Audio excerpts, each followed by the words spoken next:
Alright, so here's something for you Chevy diesel fanatics out there who are just battling steady with their 6.5 turbo diesel. Oh, PMDs, pump mounted driver, or injection pump control module. There's a couple of different names for it. This little device is about $360. It is a little black box the size of a deck of playing cards. Actually, the box is the exact size of a deck of playing cards, and so is the unit itself. The same thickness, you know. There's a connector there. I think it's 6-pin. Well, these particular modules, they produce a lot of heat. There's a lot of current going through them, and it generates its own heat. Now, a lot of these modules, they would end up dying prematurely because they're mounted, yeah, way in there. Can anybody see it? You know what? I think there is one still down there. Yeah, actually, there is a PMD still down there. So what a lot of people do, in case you young lads haven't figured it out, they get one of these. This here is a PMD relocator. Alright, there's different names for these. This one here is an FSD, fuel something driver. Anyway, fuel solenoid driver. Yeah, actually it says that right there. It's kind of wore off. Same thing, right? It's the same thing, just different abbreviation. So we have here fins that allow for airflow. And beneath that, same as your computer. Any computer geeks out there know about your central processor, your CPU. Well, you know, usually there's a heat sink, what is called a heat sink, underneath the CPU. This dissipates heat and keeps the CPU from overheating, quite typically. Well, same goes for this. What we have here is a heat sink, and we have our heart of our unit, the PMD, located right underneath it. So this one here is a Standardine. A lot of people prefer Standardine over Dorman. Dormans, you know, they have been known to fail. I just went through one. It lasted 5 months one winter, and I had to go get another one. Except I got it for free, thankfully. So a lot of people will end up relocating their PMD away from heat. The thing is they usually locate them up here on the intake manifold. So if you buy a truck with a 6.5 diesel, Suburban, a 3/4 ton Sierra, whatever, you'll notice that there is a cover over top of this, and chances are that cover is gone. And you're going to see, for any young lads out there who don't know, maybe you guys just, you know, you're kind of interested in diesels, but you don't know much about them, you might find a unit similar like this one sitting right here next to the intake. That's where your PMD is. A lot of people relocate them there. A lot of people use the 2 bolts that actually hold down the old engine cover and bolt down your heat sink to that. Well, problem is, it too, right around in this area, generates quite a bit of heat. And you got to remember, current going through this, you have the key on, this unit will get hot. So a lot of PMDs haven't been known to fail while sitting there. So your truck is on now on the back of a tow truck. If it's a 2-wheel drive, they're probably using a wrecker style truck. If it's a 4-wheel drive, hopefully, if the tow truck company knows what they're doing, they might use a Vulcan, an actual flatbed tilt and load, and they might actually take your truck and bring it home for you for the fee of about $300. It depends on where you are. This unit, if it fails, it will cause your engine to die. No warning, no cough, no sputter, no loss of power. It'll just go done. Basically, like your girlfriend just reached over and turned the ignition key and switched it off. It will shut right off. No warnings.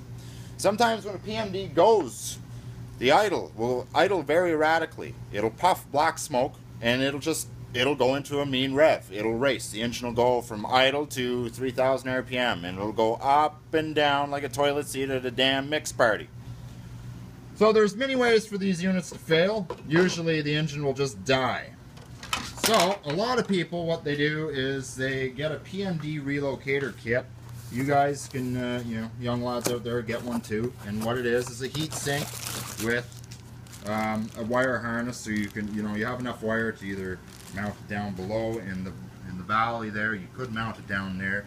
I have an 8-foot commercial blade on here, so of course there's not going to be much airflow there. So this is where you get to be creative. We have a heat sink here. One problem I don't like about this is there's only one hole and one bolt to actually bolt the heat sink to, and it's not a very big hole. So if you had a choice, you might want to go with a different brand for instead of using Dorman. You don't have to. They're not bad. I'm not giving any bad rapport on this, but there are other heat sinks available for this. So now you get to be creative. Now you're going to scan your engine valley. Where are you going to put this sucker? Well, kind of be nice to have it somewhere in front of the engine fan where it'd blow steady, hot air in the summertime at it, but still it'd be cool enough. But no, there is a nice spot here on the firewall, and believe it or not, there is a stud coming out of here, which would kind of be nice. My creative idea is that we got this air conditioner condenser unit here, the low port of our air conditioning. It's sitting right here. This tends to radiate a little bit of cool air. Just if you notice, if your AC works good in the summer, you put your hand there, it's ice cold. But in the wintertime, the engine doesn't produce much heat unless you're really working it hard. So here would kind of be a nice ideal spot for it. A lot of people mount them over there in the fender, anywhere that's away from the engine. You want the sucker away from the engine. So, I mean, you could mount it inside the fender here. See, I've been scanning areas. Like here's a stud here which holds this wire harness. There's actually a ground strap bolted to it. I was thinking maybe bolting it to this. That way can still use this ground strap. There's a ground wire here that I got to mock up and try and get over here so I can still ground the actual wire harness. But still looking for an area where there's no heat. You want to stay away from the engine compartment, especially the intake area, because this part does produce heat, even though the diesels don't really get very hot when it comes to combustion. Anyway, but you want to stay away from the high heat areas, especially the intake area, because it definitely gets hot in that area. So another creative idea for any geeks out there. This is an old fan out of a computer. You guys bet what I'm going to do with this sucker? Yeah, I'm going to route this so that the fan will actually kick in, start blowing airflow at the heat sink itself, and it'll actually keep the PMD cooler. I want these units to last. I don't want to carry a spare one of these in my truck just to have a fail-safe. Like, I shouldn't have to worry about it. You should be able to change one of these and not have a problem. But if you guys just bought a truck like this and it is a diesel, you are going to have problems more than likely with the PMD, and you're going to have problems more than once, more than likely. So I am going to take this and I am going to mount it. I know a lot of you diesel fanatics out there might be laughing at me, but hey, you know what? Whatever saves it. So I'm going to mount that sucker there. I'm going to get it on here, and I'm going to hook it up to a live source so that when the key is on in the run position, that fan will kick in. So, I mean, if you guys do a crazy idea like what I'm about to do, just make sure that it's 12 volt DC current. It will work fine. Don't worry about that. Alright, so unboxing the PMD. This is our unit here. Inside the box, you're going to also find like a little felt gasket. It basically just goes on the back of the PMD like this. And also in the box, you are going to find some hardware. If you bought a new PMD relocator kit, it also comes with 4 new screws. Or you can use the screws that came out of the PMD itself. There's you have a choice to choose from either black ones or stainless. So anyway, and that's all there is. That's all the box contains for $400. But thankfully I didn't have to pay nearly as much because I have an account, and so I kind of got it at little less than retail, but I didn't get it at cost either. So you kind of, it's somewhat of a win-win. Anyway, I mean, at least today I didn't have to pay full price. These stupid bags, I'm telling you. Anyway, so I'm gonna go ahead and mount it. You're also gonna want to check and make sure you have clearance, because, like I say, sorry, I'm still fighting with this bag here. You are going to need a couple of inches of clearance. Oh, haven't you heard that from your wife before? Anyway, you're going to want to mount your PMD and your relocator kit in a way, in a certain area where there is not going to be a problem with clearance. So, like I say, I was going to mount it on the firewall. You know, this, you know, it's going to vibrate a lot, and you also need clearance. That's why I decided to pick right here, because not only that, it's a nice sturdy area, but it's also blocked away from the engine and also any moisture. So I mounted it here, and there's also clearance. So when I bolt the PMD, it has this much clearance here before it actually hits the inner fender. So it's in a nice tight little cocoon, and well, I mean, the only thing that's gonna cause any problems is if I get T-boned.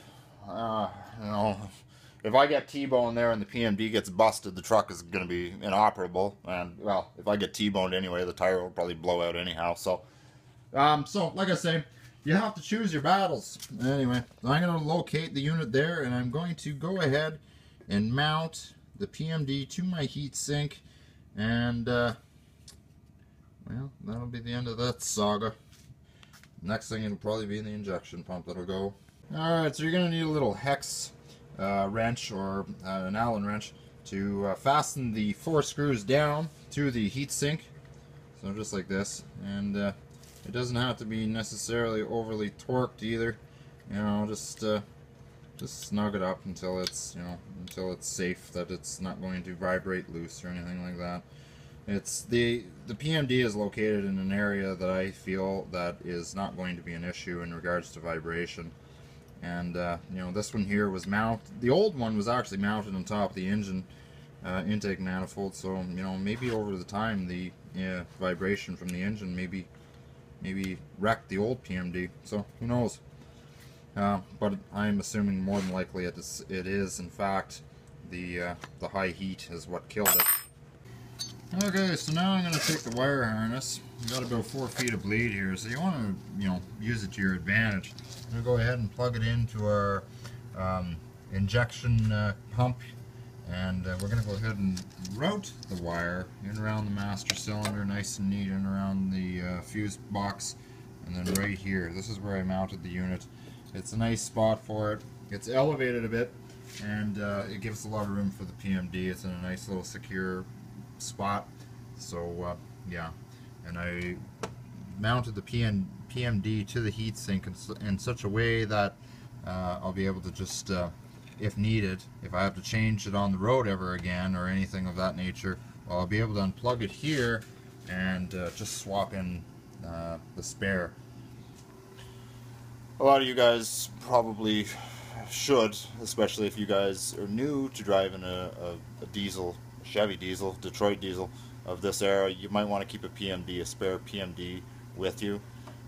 You never know when you might need it. It's saved my rear end a few times, so just, you know, keep a spare one in the glove compartment, and an Allen wrench and some spare tools. Okay, I said before, like, it has to be perfectly grounded. So once you get your PMD set up, you have to make sure it is imperative that the ground wire is grounded to something. Now I have to route it somewhat over to here, and you can route it any way you want. You can route it over there, get one of the hose side of these, route it over there. Because if it's not grounded properly,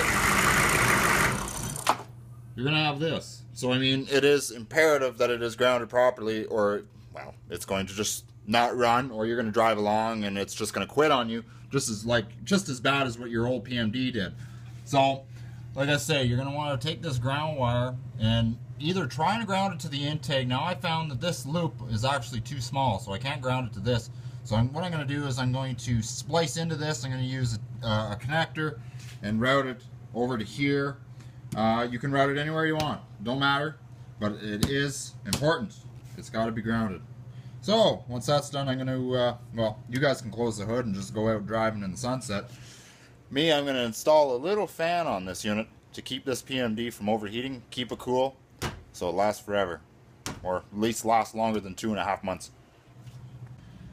Okay, so this is what it looks like when it's all done. So now, actually, I can actually mount my engine cover back on here if you mount your PMD over here. So this is what the unit looks like. I have this set up that once the key is in the run position, this fan is going to run.